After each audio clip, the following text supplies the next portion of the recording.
नमस्कार दोस्तों, कैसे हो आप सभी। आई होप, उम्मीद आशा करता हूँ सभी बच्चे अच्छे होंगे, स्वस्थ होंगे, बेहतर होंगे और बेहतर से बेहतर अपनी तैयारी भी कर रहे होंगे।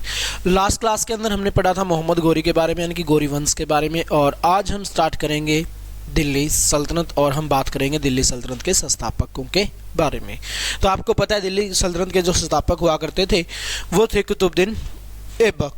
तो आज हम स्टार्ट करेंगे हमारी जो दिल्ली सल्तनत है। तो दिल्ली सल्तनत कब से कब तक चलती है ये आपको पता होना चाहिए। इसका टाइम पीरियड से सीधा डायरेक्ट क्वेश्चन आ जाता है।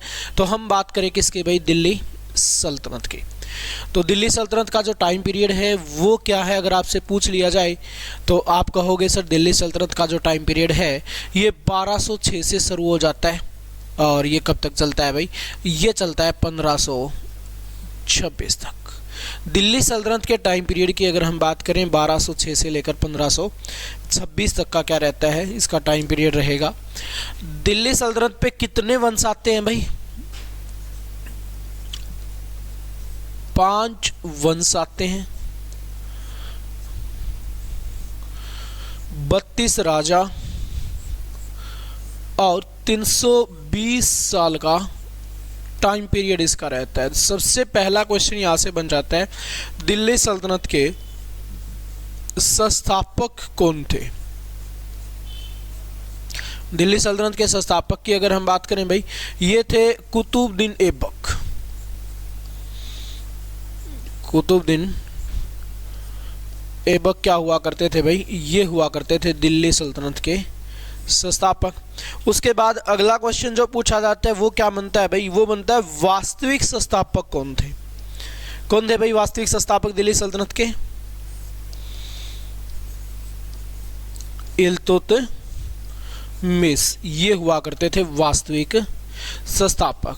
उसके बाद अगला क्वेश्चन बन जाता है, भारत में मुस्लिम राज की नींव किसने डाली। भारत में मुस्लिम राज की नींव किसने डाली। अगर ये क्वेश्चन आपसे पूछ लिया जाए तो आप कहोगे आंसर क्या होगा इसका, मोहम्मद गौरी। मोहम्मद गौरी ने 1193 में दिल्ली को राजधानी बनाया था और भारत में मुस्लिम राज की क्या कर दी थी, नींव डाल दी थी। उसके बाद अगला क्वेश्चन यहां से ये बन जाता है, भारत में मुस्लिम राज के वास्तविक संस्थापक। भारत में मुस्लिम राज के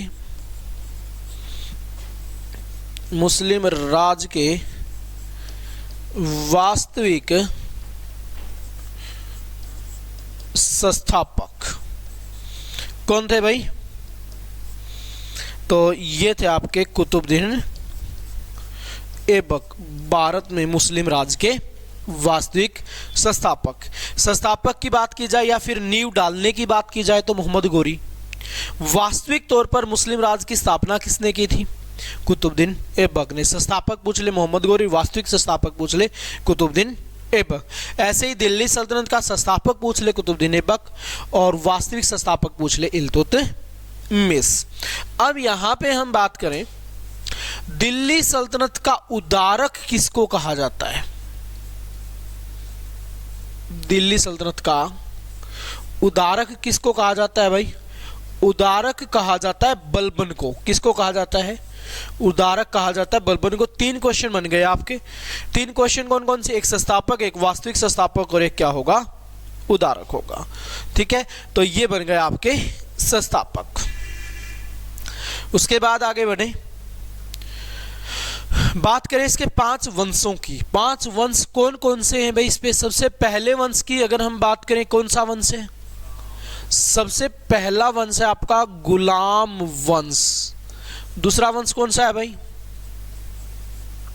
दूसरा जो वंश है आपका वो है खिलजी वंश। तीसरे जो वंश की अगर हम बात करें तो तीसरा कौन सा होगा भाई, ये होगा आपका तुगलक वंश। उसके बाद हम चौथे की बात करें, कौन सा होगा भाई, सैयद वंश। और 5वां जो वंश होगा वो कौन सा होगा, वो होगा लोधी वंश। सबसे पहला क्वेश्चन आता है, इनको सीक्वेंस में लगाओ भाई। तो सीक्वेंस में लगाओगे, पहला वंश गुलाम, दूसरा खिलजी, तीसरा तुगलक, चौथा सैयद और पांचवा लोधी वंश रहेगा। उसके बाद आपसे पूछ ले इनका टाइम पीरियड कितना होगा। 1206 से लेकर 1290 तक, 1290 से लेकर 1320 तक, 1320 से लेकर 1414 तक, 1414 से लेकर 1451 तक और 1451 से लेकर 1526 तक। ये हो गया आपका टाइम पीरियड। 5 वंश, पहला गुलाम, दूसरा खिलजी, तीसरा तुगलक, फिर सैयद और फिर लोधी।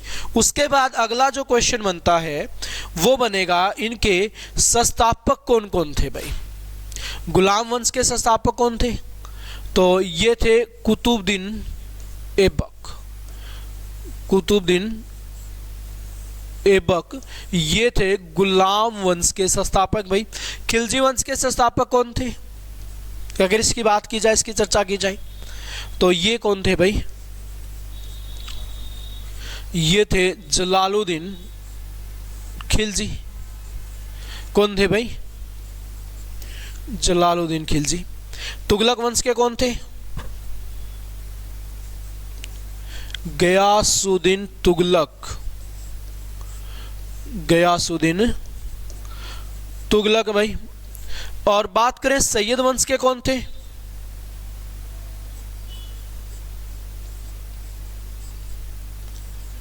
खिज्जर खां भाई। और बात करें लोधी वंश के कौन थे, बहलोल लोधी। कुतुबुद्दीन ऐबक, जलालुद्दीन खिलजी, गयासुद्दीन तुगलक, खिज्जर खां और बहलोल लोधी, ये हो गए इनके संस्थापक। उसके बाद सबसे बड़ा वंश कौन सा है भाई, सबसे बड़ा वंश कौन सा है, ये है आपका तुगलक वंश। सबसे बड़ा वंश। सबसे छोटा वंश कौन सा है भाई, सबसे छोटा वंश है खिलजी वंश। सबसे छोटा वंश कौन सा है भाई आपका, ये है खिलजी वंश। और बड़ा वंश कौन सा है, तुगलक वंश। अब हम बात करें सबसे पहला वंश कौन सा है, इतना सोचना पड़ रहा है इसमें भी, तो डरते डरते बोल रहे हो। पहला वंश और आखिरी वंश कौन सा है भाई, लोधी वंश। पहला अफगान वंश भाई, पहला अफगान वंश। उसके बाद अगला क्वेश्चन यहां से बनेगा, कौन सा क्वेश्चन बनता है अगला, अगला क्वेश्चन आपका ये बन जाता है भाई, दिल्ली सल्तनत का पहला शासक कौन था, कुतुबुद्दीन ऐबक। कुतुबुद्दीन ऐबक पहला शासक भाई। उसके बाद दूसरा शासक कौन है भाई, और आखिरी शासक कौन है, आखिरी शासक था इब्राहिम लोधी। अगला शासक कौन था भाई, इब्राहिम लोधी। पहला शासक कुतुबुद्दीन ऐबक, आखिरी शासक इब्राहिम लोधी। पहला वंश गुलाम वंश, आखिरी वंश कौन सा, लोधी वंश। पहला अफगान वंश कौन सा, लोधी वंश। पहला सिया वंश कौन सा हो गया, पहला सिया वंश कौन सा हो गया भाई आपका, ये हो गया सैयद वंश। क्लियर। तो यहां पे बात करें गुलाम वंश, खिलजी वंश, तुगलक वंश, सैयद वंश और लोधी वंश। पहला शासक कुतुबुद्दीन ऐबक, दूसरा शासक जलालुद्दीन खिलजी, तीसरा गयासुद्दीन तुगलक, चौथा खिज्जर खां और पांचवा कौन सा होगा आपका, बहलोल लोधी होगा। क्लियर। छोटा वंश पूछ ले, बड़ा वंश पूछ ले, सीक्वेंस में लगाना पूछ ले, या फिर टाइम पीरियड पूछ ले, या वास्तविक संस्थापक पूछ ले, या संस्थापक पूछ ले। गुलाम वंश का संस्थापक कौन है और वास्तविक संस्थापक गुलाम वंश का,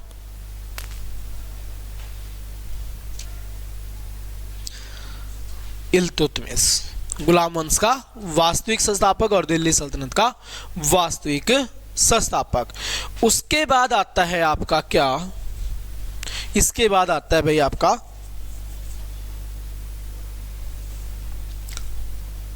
कौन सा वंश आएगा इसके बाद? अब आ गया आपका गुलाम वंश। शुरुआत होती है दिल्ली सल्तनत का पहला वंश जिसका नाम क्या है? गुलाम वंश। और गुलाम वंश आपका कब से कब तक चलता है भाई? 1206 से लेकर 1290 तक ये रहता है गुलाम वंश। इसकी अगर हम बात करें, चर्चा करें, गुलाम वंश का दूसरा नाम क्या है भाई?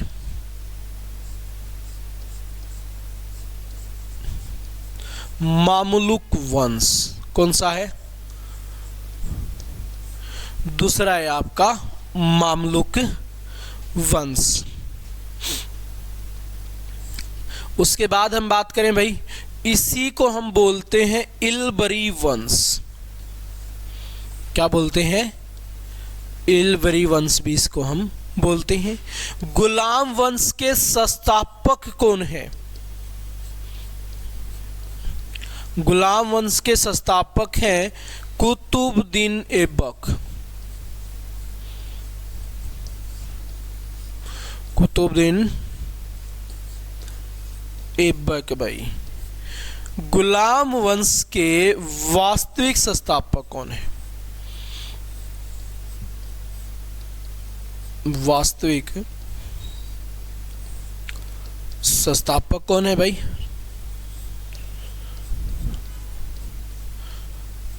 इल्तुतमिश। कौन है भाई? वास्तविक संस्थापक हैं इसके इल्तुतमिश। अब इसकी बात करें हम, इसकी करें चर्चा। गुलाम वंश का पहला शासक कौन बना था भाई? कुतुबुद्दीन ऐबक। कुतुबुद्दीन ऐबक शासक कब से कब तक रहा भाई?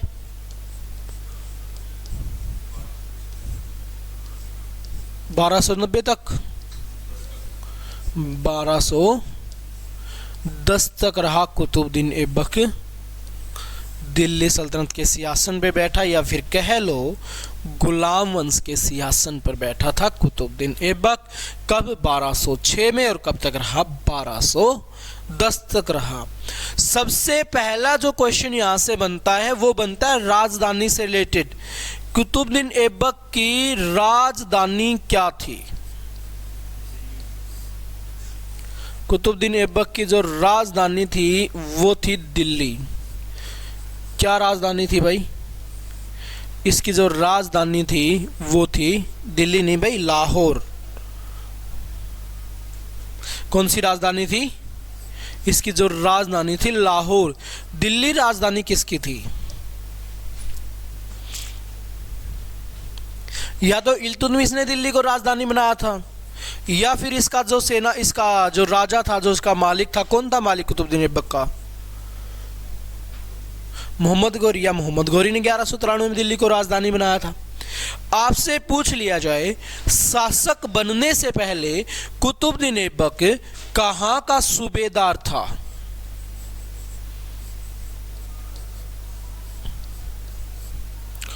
कहां का सूबेदार था भाई शासक बनने से पहले? बताओ, है कुछ ध्यान में? कहां का सूबेदार हुआ करता था? लाहौर का सूबेदार नहीं था। जब मोहम्मद गौरी के बीच और बख्तियार खिलजी के बीच, कुतुबुद्दीन ऐबक और बख्तियार खिलजी के बीच झगड़ा हुआ, तो मोहम्मद गौरी आया। मोहम्मद गौरी ने बख्तियार खिलजी को बंगाल वाला एरिया दे दिया, और कुतुबुद्दीन ऐबक को कौन सा एरिया दे दिया? लाहौर वाला एरिया दे दिया। तो इसको लाहौर का सूबेदार बना दिया भाई। ऐबक का मतलब क्या है? ऐबक का अर्थ आपसे पूछ लिया जाए, ऐबक का अर्थ क्या होगा भाई?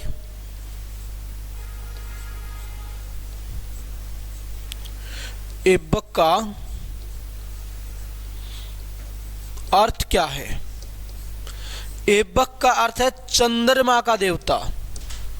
किसका देवता?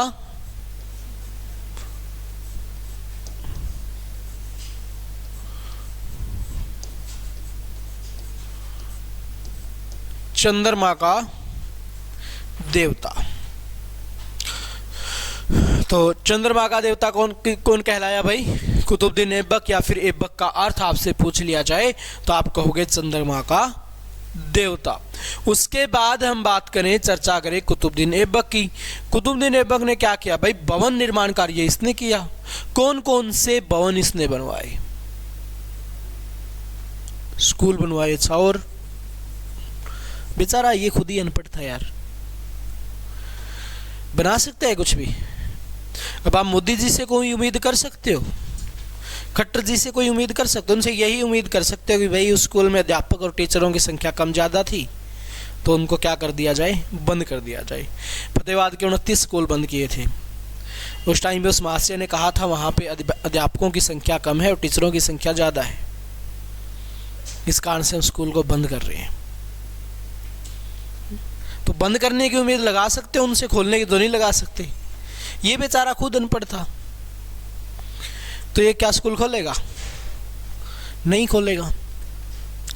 तो यहां पे बात करें भाई, इसने क्या किया? भवन निर्माण कार्य करवाया। इसने मस्जिद बनवाई, भारत की सबसे बड़ी मस्जिद भाई, कुवैत उल इस्लाम मस्जिद।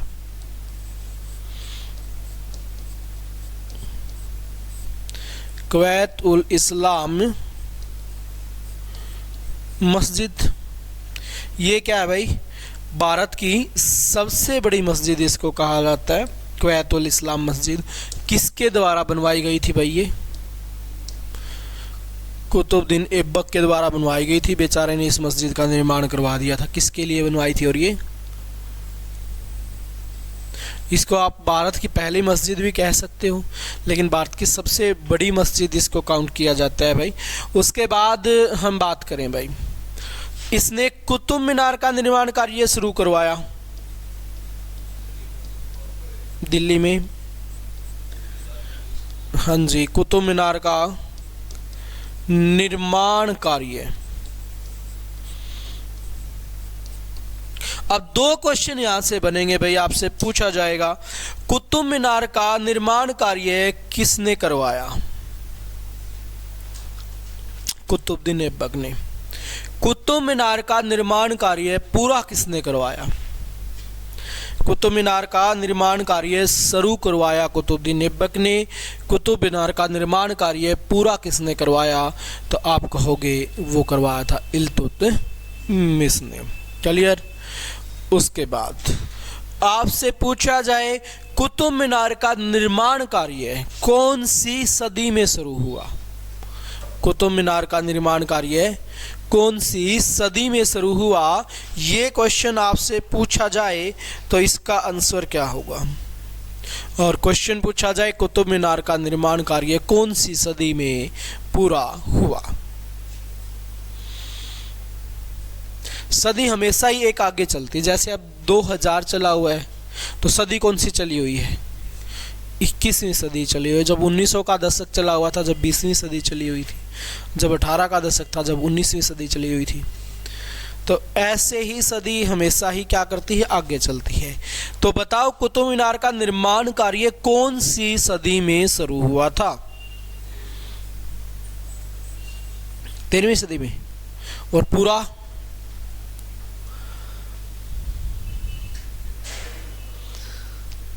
इल्तुतमिश ने पूरा करवाया था। इल्तुतमिश 1236 से लेकर 1211 से लेकर 1236 तक रहा था। 13वीं सदी में पूरा हो गया। शुरू भी 13वीं सदी में। कुछ तो चेंज होगा तभी एग्जामिनर क्वेश्चन पूछ रहा है। एक ही आंसर होता तो फिर क्यों पूछता?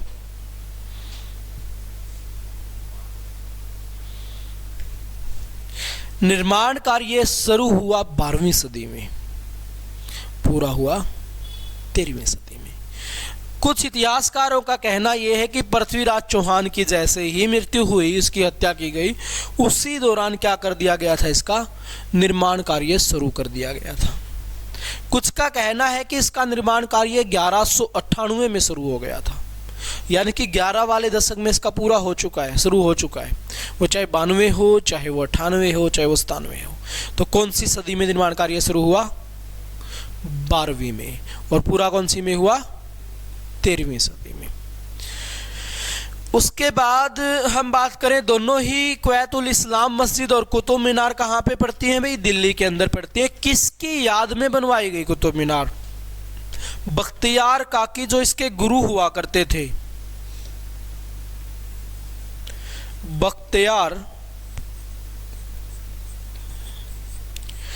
काकी जो इसके गुरु हुआ करते थे, उसकी याद में क्या करवाया गया था भाई? इसका निर्माण कार्य, हाँ जी, करवाया गया था। ठीक है, बख्तियार काकी की याद में कुतुब मीनार का निर्माण कार्य करवाया गया। भाई आपसे पूछ लिया जाए इसका निर्माण कार्य किसकी याद में करवाया गया, तो आप कहोगे बख्तियार काकी की याद में इसका निर्माण कार्य करवाया गया था। उसके बाद की हम बातें करें भाई, उसके बाद चीज़ों को थोड़ा सा और आगे हम बढ़ाएं, तो अगले जो क्वेश्चन यहाँ से और क्या बन सकते हैं, इसने क्या करवाया भाई? इसने बनवाया 2.5 दिन का जोफड़ा। क्या बनवाया? 2.5 दिन का जोफड़ा। भाई कहाँ पे? ये बनवाया इसने अजमेर में। कहाँ पे बनवाया? अजमेर में। अब कुतुबुद्दीन ऐबक ने शासन करना तो शुरू कर दिया, लेकिन इसके सामने आज भी कुछ चुनौतियां हैं। क्या चुनौतियां हैं इसके सामने? इसके सामने चुनौतियां हैं मोहम्मद गोरी के सेनापति। मोहम्मद गोरी के 4 सेनापति प्रमुख। बख्तियार खिलजी, भारत की जानकारी देने वाला सबसे पहला। कुतुबुद्दीन ऐबक, उसके बाद यलदौज और एक नसरुद्दीन कुबाचा। अब बख्तियार खिलजी का भी काम सेट हो चुका है, वो भी रास्ते से हट चुका है। बचा कौन? कुतुबुद्दीन ऐबक, नसरुद्दीन कुबाचा और यलदौज। अब नसरुद्दीन कुबाचा और यलदौज के पल्ले कुछ नहीं है, दोनों नंग 44। बचा कौन? कुतुबुद्दीन ऐबक। कुतुबुद्दीन ऐबक ने अपने एक साम्राज्य की स्थापना कर ली, यानी कि मोहम्मद गोरी के सेनापतियों में अगर हम बात करें सबसे ज़्यादा कामयाब इंसान कौन था? कुतुबुद्दीन ऐबक। वो कुतुबुद्दीन ऐबक जो बचपन से बिकने लगा था। ये बचपन में इसके भाई बोले चल तेरे को मेला दिखा के लेके आते, बेच दिया। वो बिकता बिकता कहाँ पे पहुंचा? बख्तियार काकी के पास पहुंचा। इसने शिक्षा इसको दी सारी की सारी, तो फिर इससे मोहम्मद गोरी ने खरीद लिया। तो ये चीजें यहाँ पे हुई सारी की सारी। तो अब कुतुबुद्दीन ऐबक ने फिर भी एक साम्राज्य की स्थापना कर ली। यलदौज और नसरुद्दीन कुबाचा क्या कर रहे हैं? बख्तियार खिलजी हट चुका रास्ते से, वे दोनों क्या ढल रहे हैं? कुछ नहीं कर रहे। तो उन्होंने सोचा भाई ऐसे तो बात नहीं बनेगी, हमारा भी क्या होना चाहिए? एक साम्राज्य होना चाहिए। जब कुतुबुद्दीन ऐबक कर सकता है तो हम क्यों नहीं कर सकते? तो ये रचने लगे, क्या षड्यंत्र रचने लगे भाई। तो अब हम बात करें, चर्चा करें जो नसरुद्दीन कुबाचा है। नसरुद्दीन कुबाचा बड़ा अच्छा इंसान है। एक इंसान का नाम है यलदौज और एक है इल्तुतमिश। इल्तुतमिश कौन था भाई?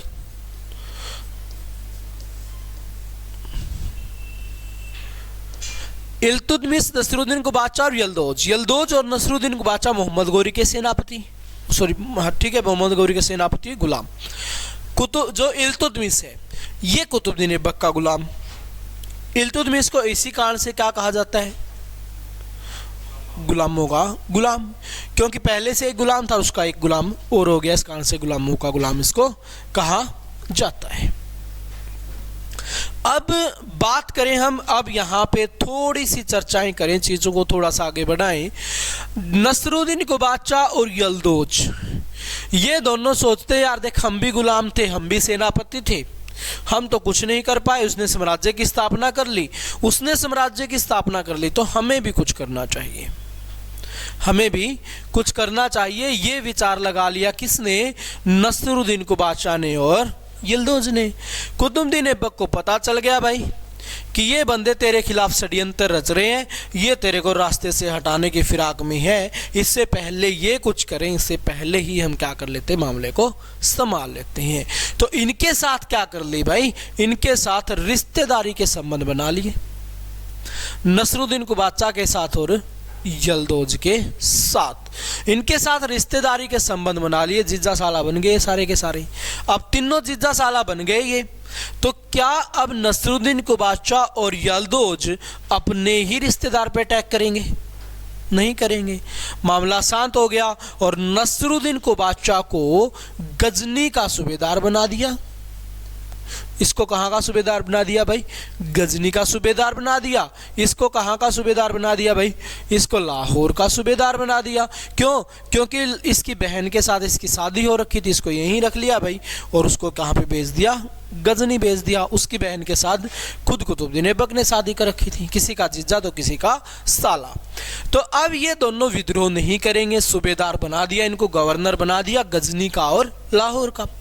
लेकिन फिर सोचा कि ये जो इल्तुतमिश है, कल को ये भी तो विद्रोह कर सकता है, इससे पहले ये विद्रोह करे, हम क्या करते हैं, इसका भी काम सेट कर देते हैं। इल्तुतमिश की भी शादी करवा देता है ये। किससे करवाता है भाई? कुतुब शाह बेगम से। कुतुब शाह बेगम से शादी करवाता है। कौन थी कुतुब शाह बेगम? कुतुबुद्दीन ऐबक की पुत्री। कुतुबुद्दीन ऐबक ने अपनी पुत्री की शादी करवा दी इल्तुतमिश से। ये हो गया कुतुबुद्दीन ऐबक का दामाद। तो ये अपने ससुर जी पे अटैक करेगा? नहीं करेगा। इसको सूबेदार बना दिया कहाँ का भाई? बंदायूं का। कहाँ पे पड़ता है ये यूपी के अंदर पड़ता है। तो क्वेश्चन आपसे पूछा जा सकता है, इल्तुतमिश शासक बनने से पहले कहाँ का सूबेदार हुआ करता था? बंदायूं का सूबेदार हुआ करता था, यानी कि यूपी का सूबेदार ये हुआ करता था। अब ये बात यहाँ पे बन गई भाई, इसको सूबेदार बना दिया। अब क्या ये तीनों बंदे षड्यंत्र रचेंगे कुतुबुद्दीन ऐबक के खिलाफ? तो हम कहेंगे जी नहीं, ऐसा नहीं हो सकता है, षड्यंत्र नहीं रचने वाले। फिर क्या हुआ, जो कुतुबुद्दीन ऐबक है बोला जी देखो बात नूनू है, मेरे पास कोई काम धंधा तो है नहीं, मैं बिल्कुल बेला इंसान हो चुका हूँ। और बेला इंसान क्या करता है? टाइम पास करता है, और उसका होता भी नहीं बेचारे का, ये भी किस्मत खराब होती है। तो वैसे बुढ़ापा वैसे आने लग गया अब।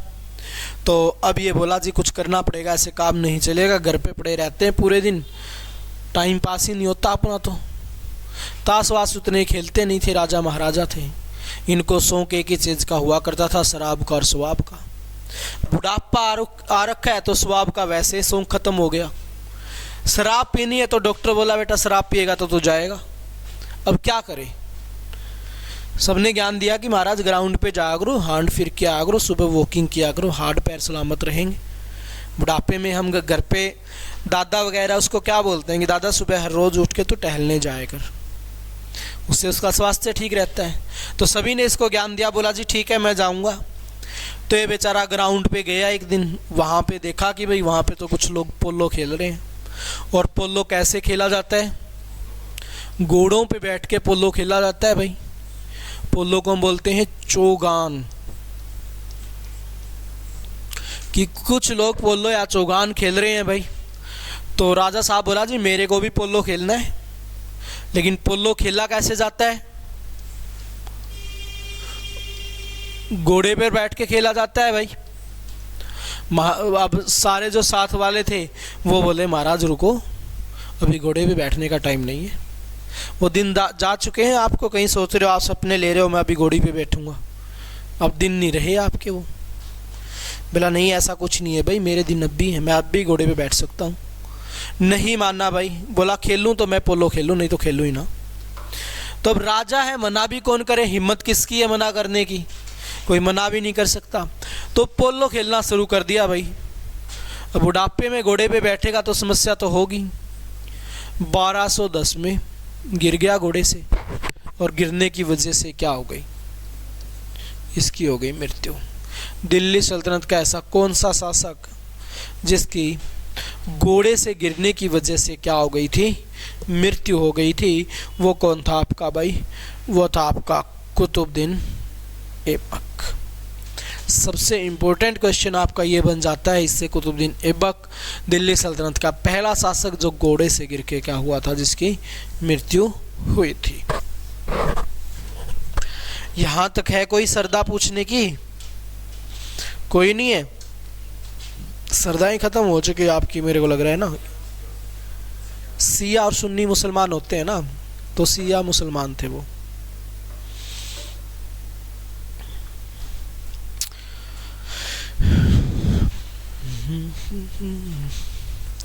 बताओ अब क्या क्या पूछोगे? नहीं मैं पूछूंगा, फिर खड़े हो गए, फिर मैं इस कैमरे को घुमाऊंगा, फिर बेइज्जती होगी। देख लो आप लोगों को बेइज्जती करवानी है नहीं करवानी।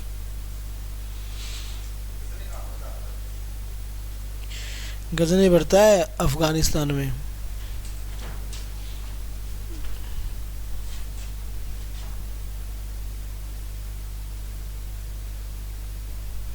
ये कैसे हटेगा भाई? वो ऊपर क्या आ गया ये?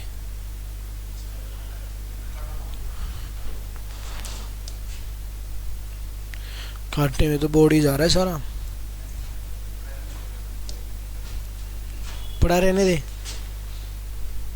हट गया। अब ये भाग गया। आजा तू, तेरी कसर है बस। नहीं मानने का है ना? बिल्कुल हरामखोर हो रहा आप लोगों की तरह। आप लोग भी नहीं मानते। पढ़ लिया करो, जमी नहीं पढ़ते। चलो भाई बताओ, दिल्ली सल्तनत का टाइम पीरियड क्या है? 1206 से लेकर 1526 तक। 5 वंशाए 32 राजाएं, 320 साल का रहा टाइम पीरियड। दिल्ली सल्तनत का संस्थापक कौन है? कुतुबुद्दीन ऐबक। दिल्ली सल्तनत का वास्तविक संस्थापक कौन है? इल्तुतमिश। भारत में मुस्लिम राज की नींव किसने रखी? मोहम्मद घोरी ने। भारत में मुस्लिम राज के वास्तविक संस्थापक कौन रहे? कुतुबुद्दीन ऐबक। दिल्ली सल्तनत का उदारक कौन रहा? बलबन। हाँ जी, उदार करने वाला। उसके बाद 5 वंश आए, गुलाम वंश, खिलजी, तुगलक, सैयद और लोधी। सीक्वेंस में लगा दोगे। गुलाम वंश का टाइम पीरियड 1206 से 1290, 1290 से 1320, 1320 से 1414, सैयद का 14 से 51, लोधी का 51 से 1526। उसके बाद आ जाओ गुलाम वंश के संस्थापक कुतुबुद्दीन ऐबक। गुलाम वंश का वास्तविक संस्थापक इल्तुतमिश। खिलजी वंश का संस्थापक जलालुद्दीन खिलजी, वास्तविक संस्थापक अलाउद्दीन खिलजी। तुगलक वंश का गयासुद्दीन तुगलक, सैयद वंश का खिज्जर खां, लोधी वंश का बहलोल लोधी। उसके बाद दिल्ली सल्तनत का पहला शासक कुतुबुद्दीन ऐबक। दिल्ली सल्तनत का आखिरी शासक इब्राहिम लोधी। इब्राहिम लोधी मारा गया पानीपत के प्रथम युद्ध में 1526 में। दिल्ली सल्तनत का एकमात्र शासक जो युद्ध स्थल पर मारा गया वो कौन है? इब्राहिम लोधी भाई। उसके बाद पहला वंश गुलाम वंश, आखिरी वंश लोधी वंश। सबसे छोटा वंश खिलजी वंश और सबसे बड़ा वंश तुगलक वंश। सिया वंश, खिज्जर वंश और सैयद वंश। और अफगान वंश कौन सा हो गया? बहलोल लोधी वाला वंश कौन सा है? लोधी वंश। और आखिरी अफगान वंश कौन सा रहा भाई? आखिरी अफगान वंश।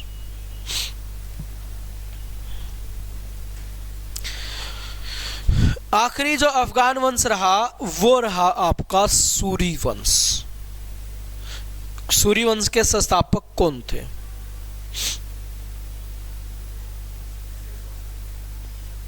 शेरशाह सूरी थे।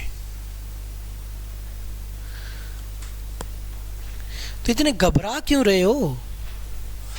आपने बता दिया और मैंने मान लिया। आपको ही ठीक है, मान लेते हैं। चल आज आप हर रोज तो बताते नहीं, कभी कभी तो बताते, उसी दिन घबरा जाते हो।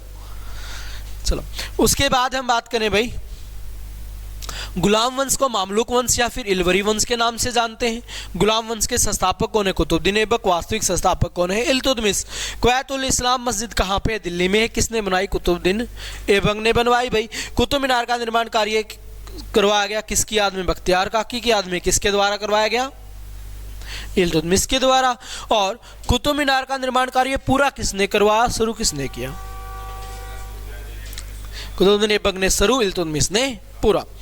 कुतुब मीनार को बनाने में हाथ किस किस राजा का है? इल्तुतमिश का। लेकिन आपने सुना हो फिरोज शाह तुगलक। कौन था फिरोज शाह तुगलक? हिसार शहर की स्थापना की थी, जहां पे तुम लोग बैठे हुए हो। तो आप लोगों को पूजा करनी चाहिए ना। नौकरी लग जाओ तो उसकी धोख मारना गुजरी महल में जाके, भाई तेरे शहर में पढ़े थे हम, लग गए आज। नहीं सही है, हक तो बनता है तुम्हारा। तो फिरोज शाह तुगलक के शासनकाल में क्या हुआ? कुतुब मीनार में हुआ करती थी 4 मंजिल। जब कुतुबुद्दीन ऐबक ने शुरू किया तो पहली बनवा दी थी, दूसरी बनवा दी थी, तीसरी का निर्माण कार्य चल रहा था।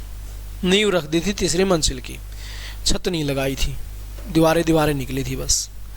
तो कुतुबुद्दीन ऐबक मर गया बेचारा, चल बसा, मृत्यु हो गई, मर गया बेचारा, घोड़ी पे बैठ रहा था। अब घोड़ी पे बैठने के दिन होते हैं, दिनों से ज़्यादा कुछ भी करेगा, टाइम से आगे जाएगा तो क्या होगा? मरेगा ही, मर गया। तो तीसरी मंजिल की छत लगी नहीं थी तो पहले ही मर गया। फिर इल्तुतमिश शासक बना, उसने तीसरी मंजिल पे छत लगवा दी और चौथी मंजिल और बनवा दी, और आराम से कुतुब मीनार का निर्माण कार्य पूरा हो गया। लेकिन जब फिरोज शाह तुगलक शासक बना तब आ गया भूकंप, चौथी मंजिल गिर गई। अब चौथी मंजिल गिर गई तो क्या किया जाए?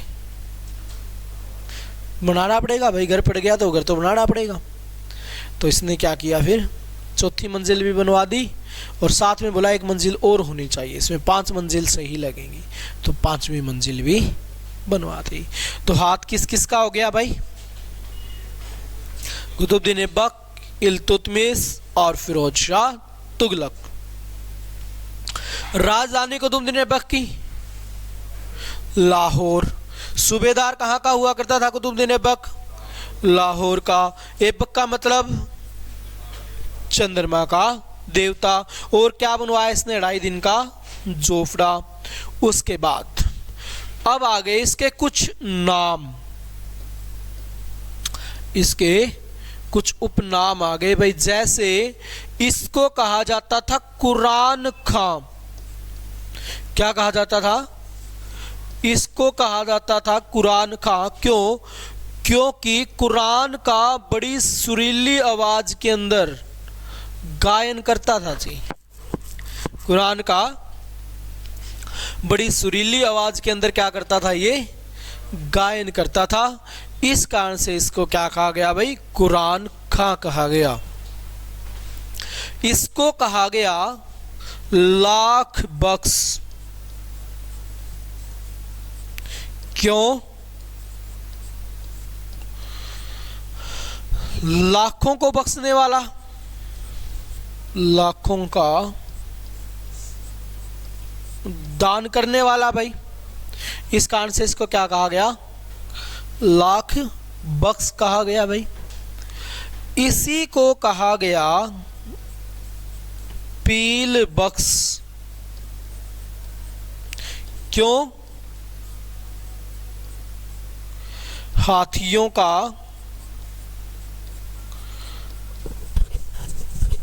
दान करने वाला भाई। कुरान खां क्यों? क्योंकि कुरान का गायन करता था। लाख बख्श क्यों? क्योंकि लाखों का दान करता था। पील बख्श क्यों? क्योंकि हाथियों का भी क्या करता था भाई? ये दान करता था। इस कारण से इसको पील बख्श कहा गया। और इसकी मृत्यु कैसे हुई थी? घोड़े से गिरकर। कौन सा खेल खेलता था? पोलो खेलता था। नसरुद्दीन को बादशाह कौन था भाई?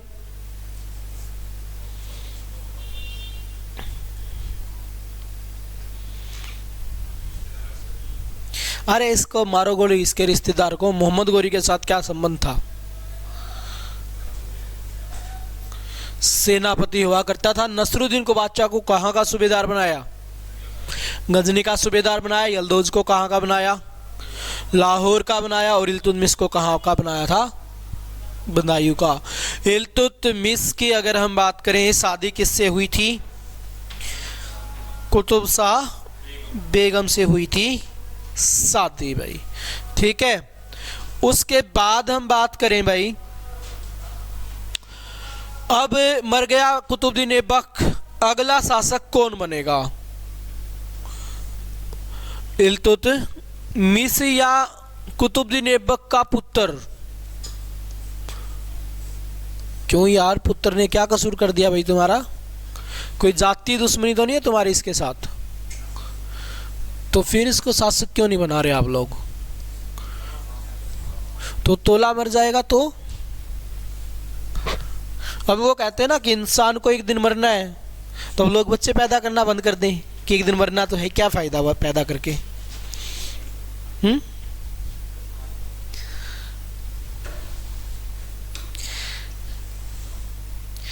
निकम्मा थोड़ी पता था, घर वालों को तो बहुत सारी उम्मीदें थी,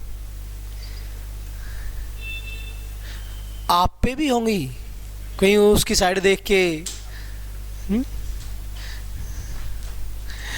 राम साहब 1210 में शासक बना, 1211 तक रहा भाई। यूं शासन करेगा मात्र 8 महीने, 8 माह इसने शासन करा। ऐसा क्यों होया कि 8 महीना के बाद रास्ता हटाना पड़ा? हो कोई काम का कौन था, तो उरा आदमी होया कर दे दिल्ली के अमीर। कौन थे भाई? दिल्ली के अमीर। अब दिल्ली के अमीर थे, बड़े हसीन लोग थे दिल्ली के अमीर। ये पहुंच गए इल्तुतमिश दौरे, कड़े पहुंच गए इल्तुतमिश दौरे। इल्तुतमिश का राम शाह का संबंध क्या था?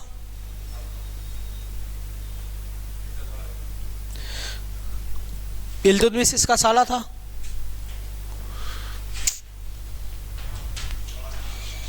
तो इल्तुतमिश का जिज्जा था, राम शाह इसका साला था। गए इल्तुतमिश के पास और बोले महाराज वो तेरो साड़ो साहब उजाड़ दियो, कति सारा सौदा उसने, कोई काम का नहीं है, बिल्कुल निकम्मा है, दिवालिया काट दिया उसने दिल्ली का, तो तू चल और संभाल उसको। इल्तुतमिश बोला टेंशन मत लो, चलो चलते। इल्तुतमिश पहुंच गया और अटैक कर दिया किस पे? राम शाह पे। युद्ध हुआ कौन सा? जड़ का युद्ध। कौन सा युद्ध हुआ भाई? जड़ का युद्ध हुआ 1211 में भाई। किस किस के बीच हुआ?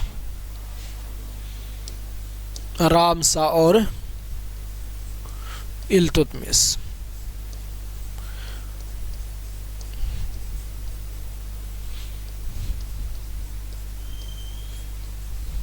कौन मारा गया? राम शाह मारा गया भाई। जिज्जा ने अपने साला की क्या कर दी? हत्या कर दी। क्या हो? सेना से क्या होता है? कूटनीति का प्रयोग होता है, फैसले नहीं ले सके जो टाइम पे। ये भी सूबेदार है यार, दामाद है कुतुबुद्दीन ऐबक का, कोई छोटी चीज नहीं है। तो राजा अगर निकम्मा हो, एक इंसान ऐसा होता है जिस पे घर पे उसकी लुगाई ना पूछे उसको, वो कुछ कर सकता है? कोई पंचायत में फैसला ले आए और घर जाते ही बीवी मना कर दे कि किस पे पूछ के लिया है, तो क्या होगा? बड़ी पंचायत में बेइज्जती, जब तो ये कर दिया वो कर दिया। अब बेटा घर पे चलती नहीं है, पंचायती बन के बैठा है, ऐसा ही है। तो बस फिर तो राम शाह की कर दी हत्या और इल्तुतमिश बन गया राजा, अपने ही साले साहब को लटका दिया। और इतिहास गवाह है, भाई भाई को मारता है, पूरे इतिहास में यही तो होता है। मैक्सिमम जितने भी राजा महाराजा होंगे, किसी का भाई होगा, कोई रिश्तेदार होगा, कोई चाचा होगा, कोई दादा होगा, कोई फूफा होगा, कोई बुआ होगी, ओढ़ी ब्याह करना, ओढ़े लटका देना। तो आगे इल्तुतमिश लटका देगा उनको सबको। अब इल्तुतमिश संभालेगा इनको। इतिहास में जो भी नाम आता हो एक दिन मरेगा, या मारेगा या मरेगा। इतिहास का मतलब ही ये, या मार दो या मर जाओ। जिसमें मारने की हिम्मत है वो मार देता है, जिसमें नहीं हिम्मत है वो रह जाता है ना। अच्छा अब बताओ आप लोगों को क्या पूछना है? कुछ भी नहीं पूछना तो मैं पूछ लूं फिर?